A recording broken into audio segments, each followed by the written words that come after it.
4 PM news network में दोस्तों आपका स्वागत है। मैं हूं आपके साथ राशिद ज़हीर। भारतीय जनता पार्टी के लिए एक तरफ कुआं और एक तरफ खाई महसूस दे रही है। हरियाणा की खबरें बराबर आपके कानों में पड़ रही होंगी कि वहां किस प्रकार से भारतीय जनता पार्टी का बेड़ा अपने आप ही डूब रहा है। किसान हो, पहलवान हो, ओलंपिक वाले बंदे हों, जवान हो, अग्निवीर हो, हर एक बंदा हरियाणा की ज़मीन पर भारतीय जनता पार्टी को हटाने की मुहिम में लगा हुआ है। और हरियाणा के बारे में आप जानते हैं, लोग ये कहते हैं कि हरियाणा वाले चुनाव जिताने के लिए नहीं, हराने के लिए वोट करते हैं। लेकिन मैं आपको बताना चाहता हूं कि एक तरफ जहां हरियाणा से कोई भी सर्वे अच्छा नज़र नहीं आ रहा, वहां मुंबई में यानी कि महाराष्ट्र में एक ऐसी चीज़ नज़र आने लगी है कि वहाँ पर भी भारतीय जनता पार्टी को अपनी इज्जत बचाना, अपना चुनाव बचाना मुश्किल महसूस दे रहा है। और ये भी कहा जा रहा था कि आखिरकार महाराष्ट्र के चुनावों को एक्सटेंड क्यों कर दिया गया। उसकी खबरें कई बार आपके सामने आई हैं। एक खबर ये आ रही है कि दरअसल आपको याद होगा मध्य प्रदेश में जो बुरे हालात थे, लेकिन वहाँ लाडली बहन योजना के अंतर्गत एक इस प्रकार से महिलाओं का वोट लेने में कामयाब हो गए शिवराज चौहान कि जिसकी वजह से महाराष्ट्र में कैसी, मैं कह सकता हूं कि जीत मिली जिसके बारे में किसी को भी बहुत ज़्यादा यकीन नहीं था। महाराष्ट्र के अंदर भी वही काम किया जा रहा है, लेकिन मुख्यमंत्री का नाम हटाकर 80 लाख बहनों का रजिस्ट्रेशन वहाँ पर भारतीय जनता पार्टी के साथ जो सरकार है शिंदे साहब की, उन्होंने किया था। लेकिन आप जानते हैं कि वो 80 लाख का जो रजिस्ट्रेशन है अब 1 करोड़ 80 लाख हो गया है और 2 किश्तें एक साथ उन बहनों के खाते में भी आ गई हैं। गोया के भारतीय जनता पार्टी ने जब देखा कि महाराष्ट्र के अंदर कांग्रेस, एनसीपी और जनाबे मन शरद पवार वाली एनसीपी और उद्धव ठाकरे की, इन तीनों की जो महाविकास अघाड़ी है वो हर एक जगह पर डिफीट देने को तैयार है, बहुत मजबूत है। सहानुभूति वोट भी उद्धव ठाकरे को मिल रहा है।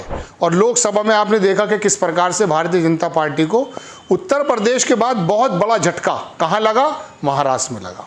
तो ऐसे समय में उन्होंने मध्य प्रदेश वाला मामला महाराष्ट्र के अंदर लाने की कोशिश की कि महिलाओं का वोट किसी प्रकार से अपनी जगह लेकर आया जाए और 1500 रुपये पर मंथ वो दिया गया है। तो महाराष्ट्र के अंदर बहनों के नाम से जो स्कीम लाई जा रही है उसमें पहली बात तो मुख्यमंत्री लाडली योजना जो थी शिवराज चौहान की, मुख्यमंत्री का नाम हटा दिया गया है।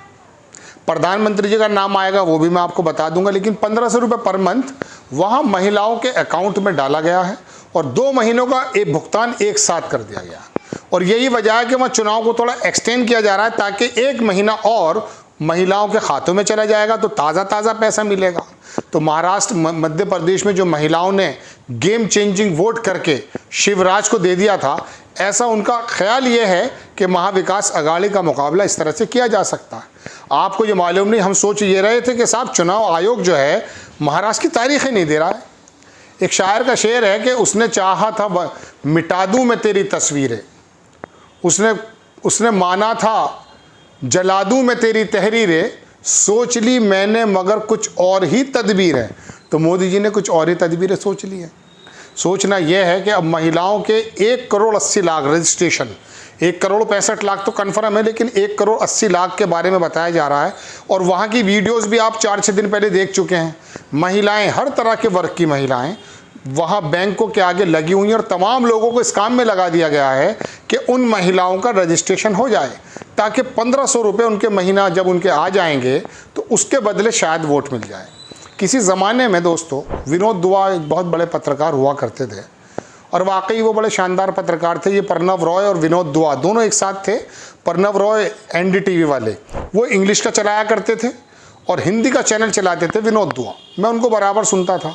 तो उन्होंने बहुत ज़माने पहले एक बात कही थी कि भारतीय जनता पार्टी यानी कि मोदी जी एक ऐसी, उसका एग्जैक्टली शब्द तो मैं भूल रहा हूँ, UBI कहा था या कुछ और, यूनियन बेसिक इनकम कुछ ऐसे करके था, वो दिया करेंगे ताकि ये लाभार्थी वाला एक बहुत बड़ा वर्ग तैयार हो सके। उत्तर प्रदेश के अंदर कोरोना में हमने देखा कि जब फ्री में 5 किलो राशन मिला तो 2022 के इलेक्शन में लगभग 52-53 हज़ार करोड़ रुपया एलोकेट किया गया उत्तर प्रदेश की जनता को ताकि फ्री का राशन फ्री मिलता रहे।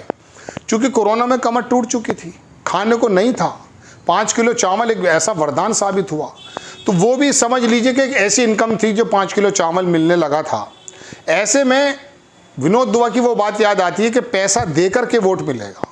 1500 रुपये पर मंथ या 1200 रुपये पर मंथ जो मध्य प्रदेश में दिया गया, 1000 से 1200 कर दिया था शिवराज ने, उसने गेम चेंजिंग वाला काम किया मध्य प्रदेश में।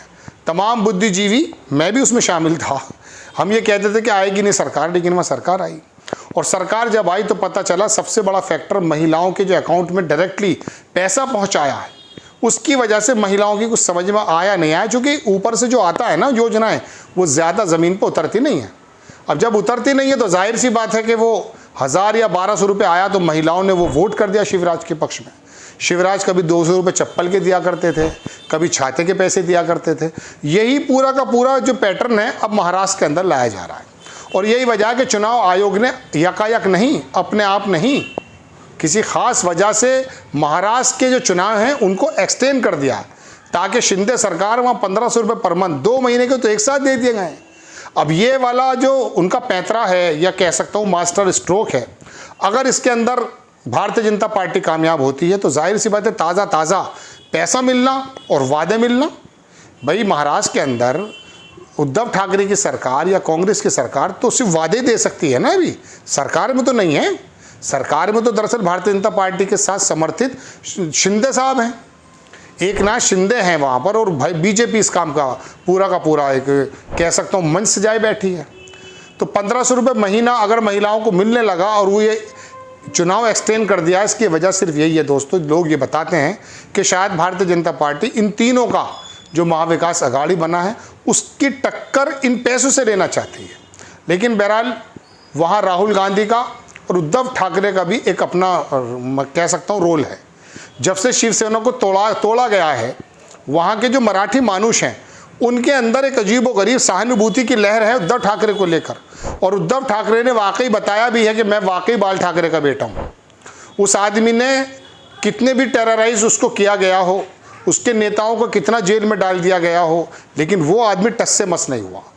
और लोकल जो वहाँ की नगर पालिका के चुनाव हैं, जहाँ पर एक ज़माने से वर्चस्व शिवसेना का रहता है, उस चुनाव में भी जाते हुए बीजेपी की सरकार घबराई है, चुनाव नहीं कराए उन्होंने, उनको मालूम है। तो जिस तरह से लोकसभा में हश्र हुआ है, हो सकता है सहानुभूति में राहुल गांधी का ऑरा तो पूरे भारत के अंदर आप देख रहे हैं। जब से भारत जोड़ो यात्रा और 2024 के चुनाव हुए हैं, कुदरती तौर पे ऑटोमेटिकली राहुल गांधी का एक ऑरा बढ़ता जा रहा है। उसके अंदर विश्वास लोगों को महसूस हो रहा है कि ये कुछ कर जाएगा। तो उसके आगे हो सकता है वो भी एक चुनौती दें।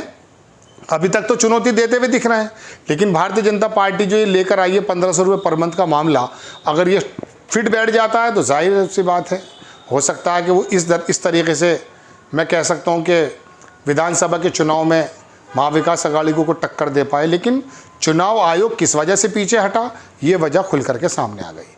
आपको खबर कैसी लगी अपनी राय कमेंट्स बॉक्स में ज़रूर दीजिए। चैनल को सब्सक्राइब कीजिए, शेयर कीजिए। नेक्स्ट टाइम मैं किसी खबर के साथ हाजिर होता हूँ। जय हिंद।